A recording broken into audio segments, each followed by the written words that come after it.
तर एकीकडे मनोज जरांगेंनी मराठा आरक्षणासाठी आपल्या जीवाची बाजी लावली आहे, तर दुसरीकडे केंद्रीय मंत्री आणि भाजप नेते नारायण राणेंनी संतापजनक वक्तव्य केलंय।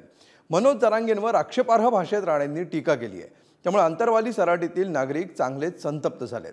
दुसरीकडे आमरण उपोषणाला 5 दिवस उलटूनही सरकारकडून अद्याप कुठलाही संपर्क करण्यात आलेला नाही, त्यामुळे सरकारचं नेमकं चाललंय तरी काय असा प्रश्न निर्माण झालाय। बघूया याबाबतचा एक खास रिपोर्ट।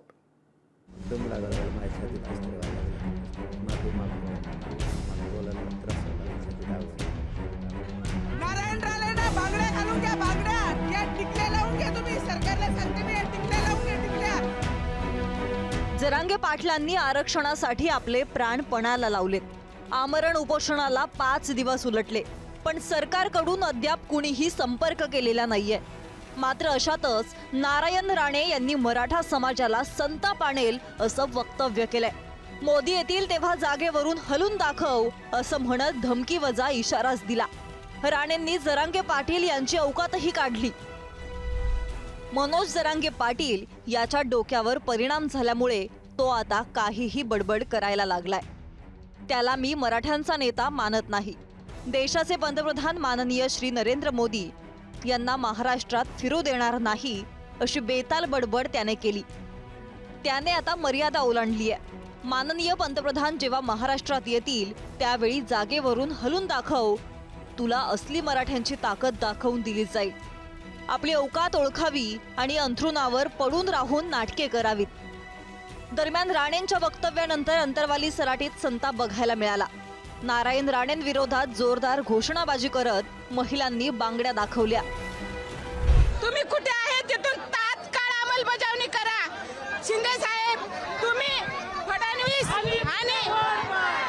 आणि 4 कुत्र्याच्या बोलण्याच्या याच्यावर आदेशावर जाऊन तुम्ही दिलेलं आम्हाला आश्वासन जे आहे ते आता डगमगू देऊ नका। आधी मराठी मुंबईला उसळणार आहोत। आज 1% मराठी मुंबईला येणार आहोत आणि त्यांच्या बापाकडून हक्काने मागून घेणार आहोत।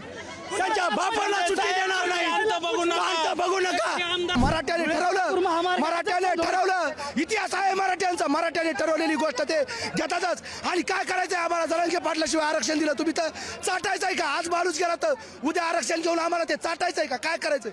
तळून खायचं का तुमचं आरक्षण? आम्ही तमाम महाराष्ट्रातल्या सर्वसामान्य मराठ्यांमध्ये राणे साहेबांच्या विषयी जो काही आदर होता त्या आदराच्या स्थानाला आता धक्का लागणार आहे, लागलेला आहे। तुमच्याकडनं राणे साहेब ही अपेक्षा नव्हती। बर, सर्वसामान्य मराठ्यांनी केवळ नेत्यांच्या मुलांनाच नेता म्हणावं का? पण मनोज जरांगे पाटलांनी मनाचा मोठेपणा करून सरकारला वेळ दिला। आज तो वेळ दिलाय म्हणून तुम्ही आमच्या भावनांसोबत खेळताय। आमच्या सर्वसामान्य मराठ्यांच्या हितासाठी बोलणारे जरांगे पाटील आहेत, सर्वसामान्य मराठी आहेत। आमचा लढा हा आम्ही आमच्या पद्धतीने उभा केलाय।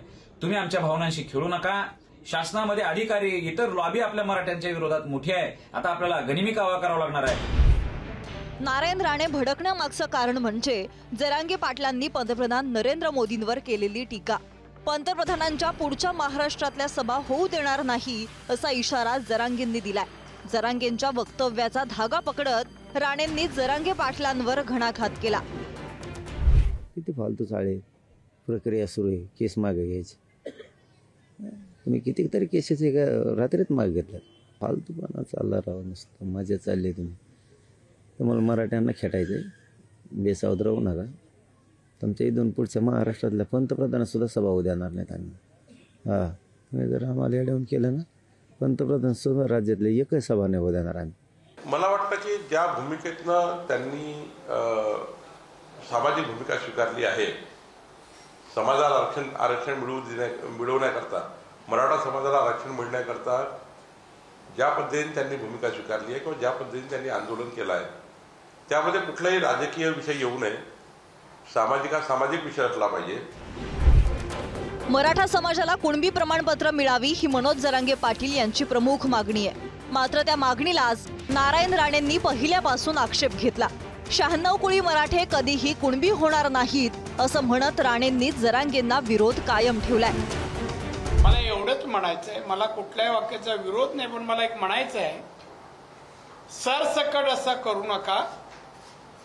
हा निर्णय घेताना राज्य सरकारने घटनेतील कलम 15(4) आणि 16(4) याचा अभ्यास करावा. सामाजिक, शैक्षणिक आणि आर्थिक मागासलेले मराठा समाजाची लोक आहेत त्यांना आरक्षण द्यावं. सरसकट कुणबी दाखला ही 96 कोटी मराठ्यांची मागणी नाही.